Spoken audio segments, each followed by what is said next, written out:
Get back.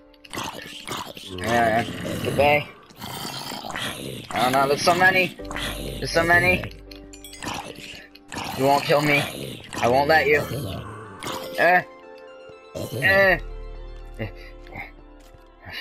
I think they're gone. Welcome. And, as you can tell, this is not your normal video. And not your normal setting. This is something I'm working on in my creative worlds. It's like a special thing, so don't. But it's zombie related, so I thought, why not do this video here? So today, I am here to bring you my top... How many? It's not top 5, it's top 6. My top 6 saddest zombie game deaths. Like, deaths in zombie games. You know what I mean? Alright? Don't do that. Okay? So, first, I'm gonna go from like least sad to most sad, alright? So, number 6. We have, oh yeah, by the way, before I start this, spoilers for following games. I'll put it in, like, alright? I'll just say it. Resident Evil 6, you know, I'll just write it, I'm too lazy to say it. But yeah, spoilers.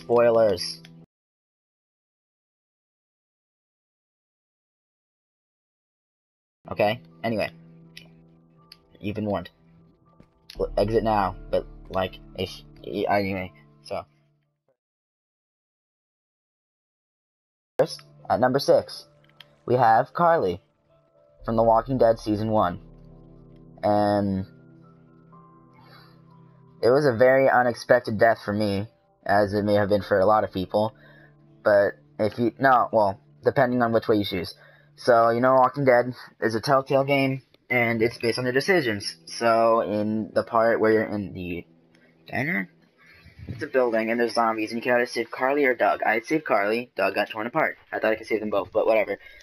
But later on, Carly, well, I know Carly had the hot to leave, but I never did anything. But Carly ends up getting over a quarrel, or like a fight, when they stop, like pull over with this chick, I forgot her name. And she dies. Like, she shoots her in the head, like out of nowhere. And in the 400 Days DLC, as the boy, I don't remember his name, you can hide, if you hide on the side of the road, you end up hiding right next to her dead body. It's decaying, and it's green. It's really gross. Man, it's really something. But anyway, number 5.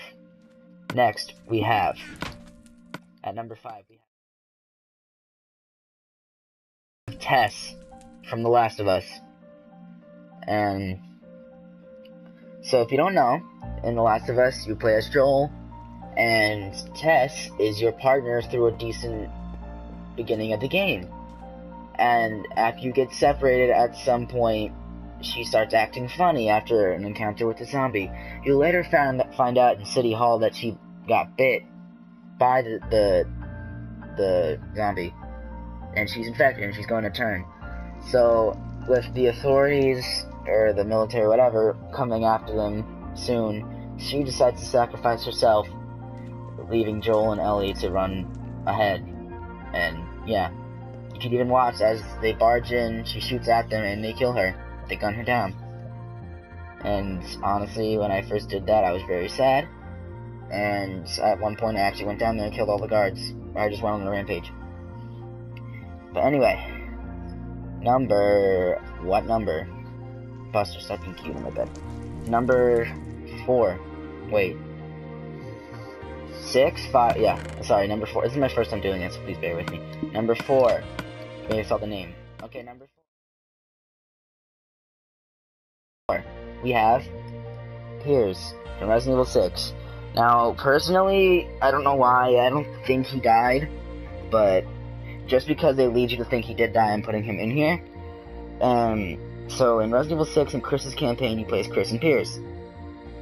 And playing as Chris and Piers, and pretty much the whole story through them, with them. But at the end, on the last boss, Piers gets his arm torn off by the last boss, or like impaled or something. So he injects himself with a sample of the C virus, mutating him, he still has control, and he's still humanish, but he has like a cool arm that shoots electricity and stuff. But anyway, as the facility is exploding, Piers shoves Chris into an escape pod, and Piers goes to fight Chaos, where they will both die. And Chris's pod, well, like, the last thing he sees is Piers' face. It's half mutated, and but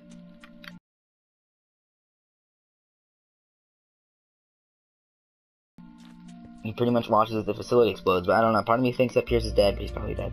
But I was still sad. So, number 3. Oh man, Kenny, The Walking Dead Season 2.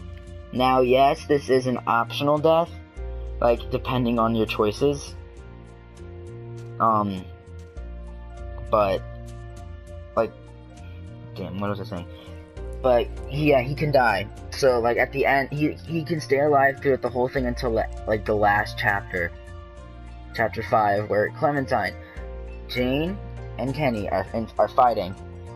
And Kenny pins Jane down and is about to stab her in the heart. You choose either to shoot Kenny or let him stab Jane. And please don't hate me. I put shoot Kenny, but I didn't think it would hit him in a vital spot. I thought it was just like shoot him in the leg or something. And no, I shot him like in the chest and he died. He ended up dying. And I was so sad. Like, I cried. I teared. I'm gonna be honest, I actually teared. But he will be forever missed. But yeah. There's zombie. Okay, now I'm good. Okay. Next, number 2. We have Lee, The Walking Dead Season 1. I just noticed I have a lot of Walking Dead ones. The Walking Dead Season 1. Telltale. These are all the Telltale, by the way. So Lee from The Walking Dead Season 1. He is in the number 2 spot. And throughout all of Season 1 of The Walking Dead Telltale games, you play as Lee, who is an well, yeah, I guess you can call him an escape convict. But he murdered a guy, I'm pretty sure, because he was messing around with his wife. Yeah, classic stuff.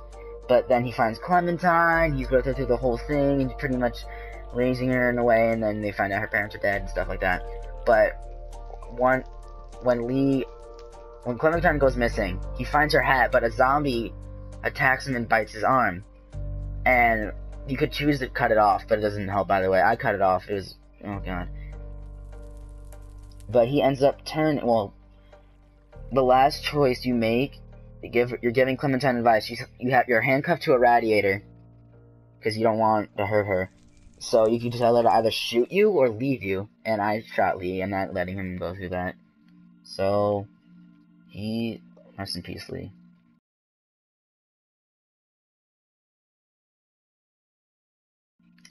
Could be missed. Oh man. You know what? Before we go to number 1, I want to do some honorable mentions that didn't make it into the top 6, but they were still sad, and I wanted to mention them. So, yeah, you know, I'll just throw these in here anymore. Alright. Okay, so, we have Butcher from Resident Evil 5. And, as you know, well, if you know, in Resident Evil 5 in the beginning, you are Christian Sheva, and you go to a butcher shop where this guy gives you weapons. And then later, at the public assembly, you find out that they're beheading him, and he gets beheaded, he gets killed.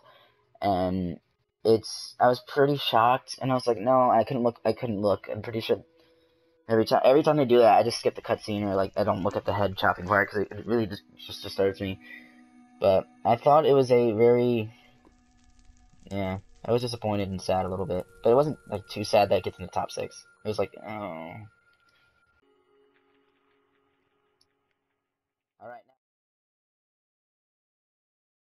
some honorable mentions. Chris's team from Resident Evil 6. Not including Piers. So, in, like, the flashback of Resident Evil 6 of Chris's story, you find out, well, Chris's team does a lot. Like, he has 2 different teams. The one in the snowy area, I forgot what it was called, but, like, the snowy place. And, pretty much, what was her name? Carlita? Was it Carlita? I don't remember. It was the Ada, but it was like a imposter Ada. And it looked... And she trapped his team, except for him and Piers. They were on the other side of the door. And she threw, like, a ball of, like, needles that shot out and infected everybody in that room with the C virus. And they all turned into chrysalids. And Chris watched as one of them was begging for help. And he's turned into a chrysalis. And then watched him as he turned into a Nepad. In front of his eyes. And he got away, but Chris's team died. It was sad. And the last honorable mention... It's another Walking Dead one. Luke.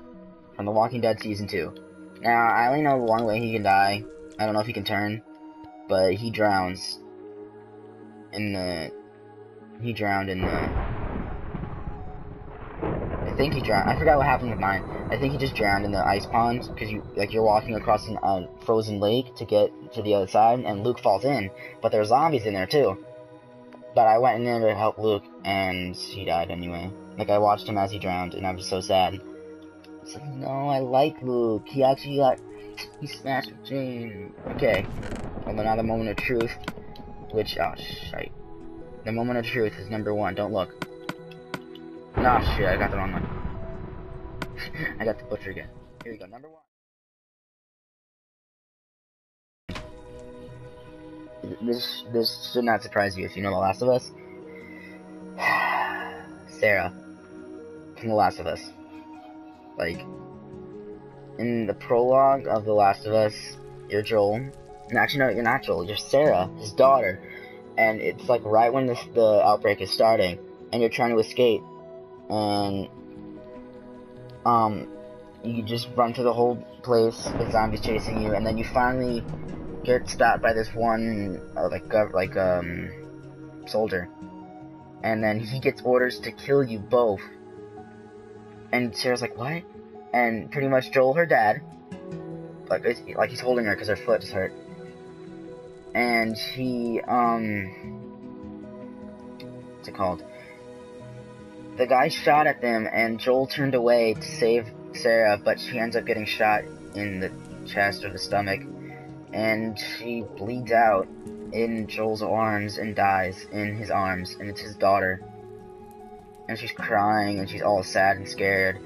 And I cried like a little bitch. I'm not even kidding. Like, I cried like a little bitch. Like, it was the beginning of the game, and I cried like a little bitch. Like, I'm not even kidding. Like, so hard. Anyway, I hope, you know, I'm gonna get a flint and steel, because I don't want to remember this. So, thanks for watching this. I hope you enjoyed. Like, if you want more of these top whatevers, then tell me, because I will definitely do them. Like no worries. So, thanks for watching, and I'm gonna, oh shit, I threw my sword away. I might be screwed. Zombies. Hold on. It's clear. I can leave. I'm free. Huh. Well. Okay. Alright.